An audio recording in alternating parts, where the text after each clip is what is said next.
Bonjour et bienvenue dans le tutoriel consacré à l'apprentissage de React tout en combinant l'utilisation de Laravel 9 du côté de l'API. Dans l'épisode précédent, nous avons commencé l'authentification et dans celle d'aujourd'hui, nous allons la poursuivre. Très bien. Dans ce que nous avons fait, si on doit faire juste un petit résumé, nous avons fait la connexion à l'espace utilisateur. Nous étions tombés sur cette page qui donnait le mot bonjour, il suffit du nom de l'utilisateur connecté. Mais aux yeux du client, actuellement, il n'est pas connecté. Donc, il va falloir gérer cet état-là. Donc, pour gérer cet état, on va utiliser les hooks de React. On va utiliser un hook que nous allons utiliser pour gérer l'état. Donc, la première chose à faire, c'est d'aller dans le dossier source et de créer un nouveau dossier que vous allez appeler helper. À l'intérieur de ce dossier helper, on va créer un nouveau contexte qu'on va appeler app contest. Donc, ça sera appcontest.js. Donc, comme je l'ai dit, pour gérer l'authentification, on va utiliser le contexte API de React. Libre à vous d'utiliser Redux si vous vous y connaissez, mais dans mon cas, ce n'est pas le cas. Donc, je vais utiliser le contexte pour gérer mon authentification. Donc, la première chose à faire ici, c'est d'importer create context. Et on l'importe depuis React. Ensuite, on crée ici une constante qu'on va exporter directement. Donc, je vais faire une export const. Et ici, cette constante, je vais l'appeler auth contest qui va permettre de gérer on va dire, l'authentification. Donc, le auth contest, ça sera à create context. Et on dira qu'à l'intérieur, on aura un objet. Ensuite, il va falloir que notre application entière utilise ce contexte-là, ce autre contexte que nous avons créé. Donc là, il n'y a pas de problème, on a juste à aller au niveau de notre composant racine. Dans notre cas, c'est le app.js que je le retrouve. Dans notre cas, c'est le app.js et envelopper tout le contenu dans de notre app.js avec ce contexte que nous avons créé. Donc ici, là, juste avant le class name app, on va juste ici faire un autre contexte. Et ici, on va appeler le provider. Ensuite, on va le fermer tout en bas. Je pense que je trouve. Ensuite, on le ferme tout en bas. Et là-haut, il va falloir importer le autre contexte. Donc, on fait juste un import. Et là, on fait autre contexte. Et on lui dit depuis quel chemin on veut l'importer. Donc, c'est from slash. Et là, c'est le dossier helpers. Et à l'intérieur, le fichier, c'est appcontest.js. Donc, on a juste à mettre appcontest. Et là, si on enregistre bien, on aura notre contexte qui sera valable sur toutes les pages, c'est-à-dire sur tous les enfants. C'est-à-dire tous ces enfants pourront consommer les données qui sont présentes dans ce autre contexte. Donc, si on retourne sur le site web, pour le moment, on verra qu'il n'y a aucun changement.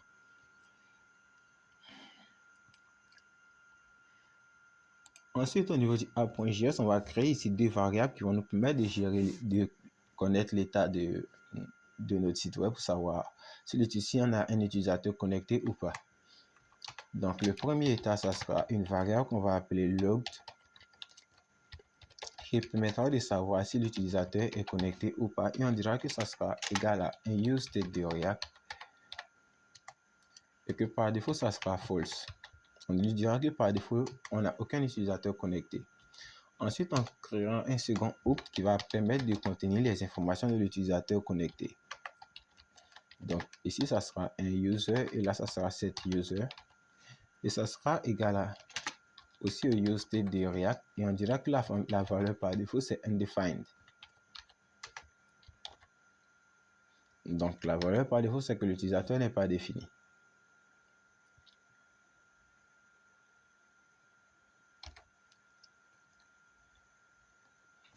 OK.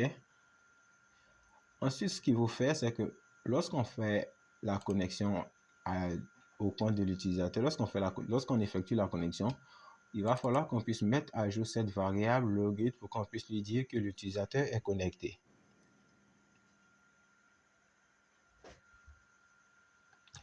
Donc, c'est parti. On va maintenant nous rendre au niveau de notre écran de connexion. Donc, c'est dans le dossier hôte et c'est login.js. Et là, lorsque la connexion était bonne, on faisait un statut descend, on stockait le token dans le local storage et on faisait la navigation vers la page profil. Ok, donc ici, la première chose à faire, c'est d'importer ce hook-là, cette variable log, c'est d'importer cette variable log et de mettre sa valeur à true. Donc, comment est-ce qu'on importe la variable log? On a juste à aller tout en haut. Et ici, je vais dire que c'est une variable, c'est une constante. Et là, je vais dire que c'est log. Et la méthode, c'est setLog. Et je vais lui dire que c'est égal à useContext. On va lui dire qu'on utilise un contexte. Dans notre cas,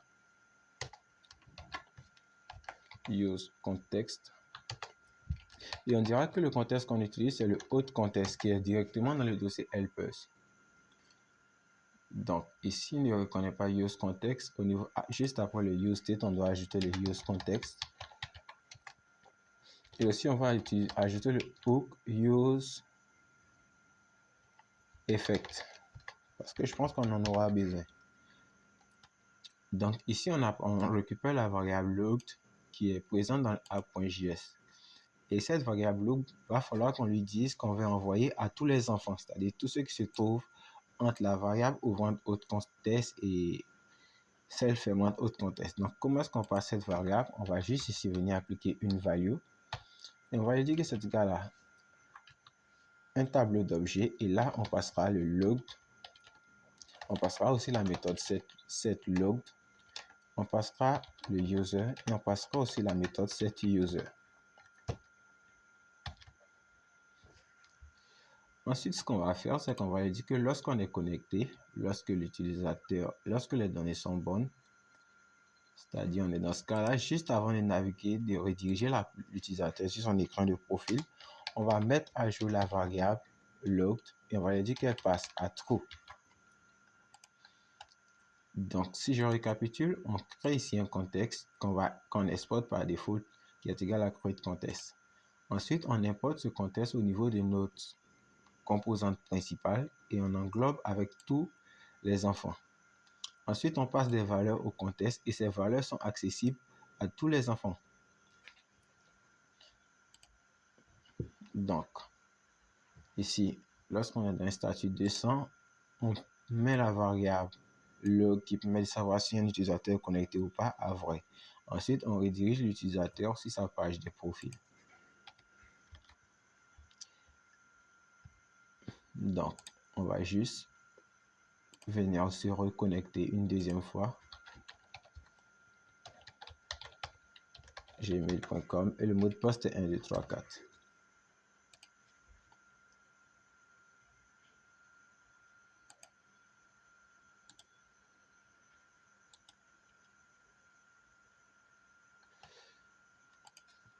Là, après un certain temps, je suis redirigé sur la page de profil et j'ai le bonjour suivi du nom de l'utilisateur. Ok, maintenant, ce qu'il faut mettre en place, ça sera la navigation. On veut que lorsque l'utilisateur est connecté, la barre de navigation puisse changer. Parce que là, par défaut, on ne sait pas si on est connecté ou pas. Parce que si on clique sur me connecter, on a toujours accès à la page login et c'est pas ce qu'on veut. Il va falloir qu'on puisse gérer ici la barre de navigation pour qu'elle puisse apparaître différemment au cas où l'utilisateur est connecté. Donc, on ferme ça. On va fermer aussi app.js. On va fermer le app contest et on va ouvrir notre fichier navigation.js. Tout en haut, on va importer notre contexte que nous avons créé. Et ici, on va importer la méthode log qui permet de savoir si l'utilisateur est connecté. Donc, ici, on va juste importer le log, la variable log. Et on va lui dire que c'est égal à useContext. useContext. Et c'est égal à autre contexte. C'est le autre contexte que nous allons utiliser. Ensuite, ce qu'il faut faire, c'est qu'on va lui dire qu'on va conserver accueil et série qui seront des menus qui sont visibles pour tout le monde, utilisateurs connectés ou non connectés. Et ensuite, on va lui dire qu'on va avoir un écran différent lorsqu'on est connecté. Donc ici, je vais mettre if. Je vais utiliser les pratiques. Dans mon cas, ça permettra d'aller vite. Donc, je vais dire que si jamais on est connecté,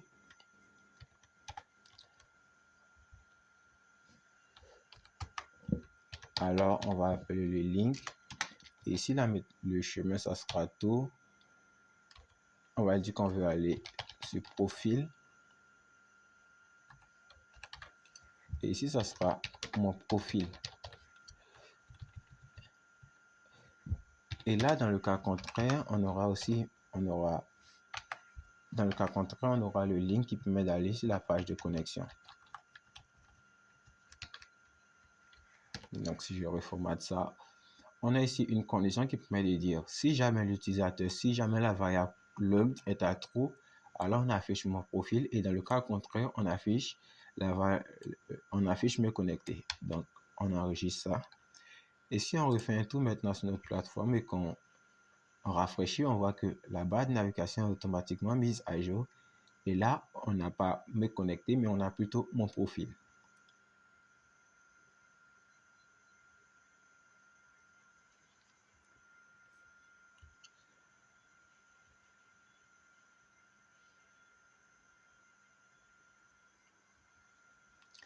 Ensuite, ce qu'on veut faire, on veut s'attaquer à la page login pour que lorsque l'utilisateur est connecté, cette page ne puisse plus apparaître. C'est-à-dire, s'il est connecté, il faut qu'il n'ait plus accès à la route login. Et si jamais il essaie d'aller sur la page login, il faut qu'il soit redirigé sur sa page profil. Donc, pour ce faire, on va au niveau de login.js. Et là, tout en haut, on va venir créer ici une méthode qui permet de vérifier si un utilisateur est connecté ou pas.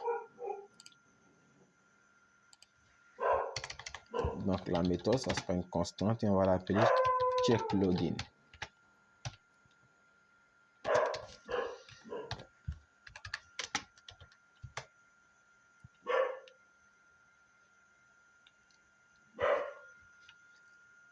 Et si vous vous rappelez, lorsqu'on faisait la connexion à l'utilisateur, c'est-à-dire là, on ajoutait la variable userToken dans la mémoire vive de son navigateur. Donc, pour vérifier s'il est connecté, on va vérifier si cette variable userToken que dans le local storage existe. Donc ici, on va juste faire un if local storage.getItem. C'est getItem. Et ici, on met le nom de l'item, c'est userToken. On vérifie que ça existe. Et si ça existe, alors on met à jour notre contexte, notre variable log qui vient du contexte à true.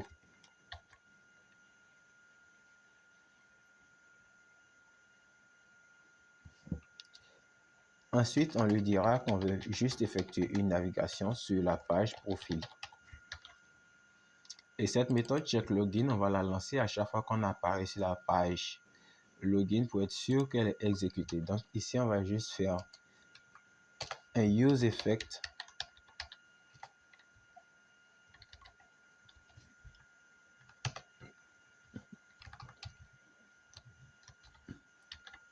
et ici on appelle la méthode checkLogin.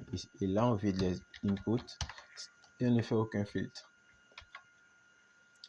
Si on enregistre et qu'on retourne sur notre plateforme, on voit qu'on est automatiquement redirigé sur l'écran profil. Et si jamais on veut retourner sur l'écran login,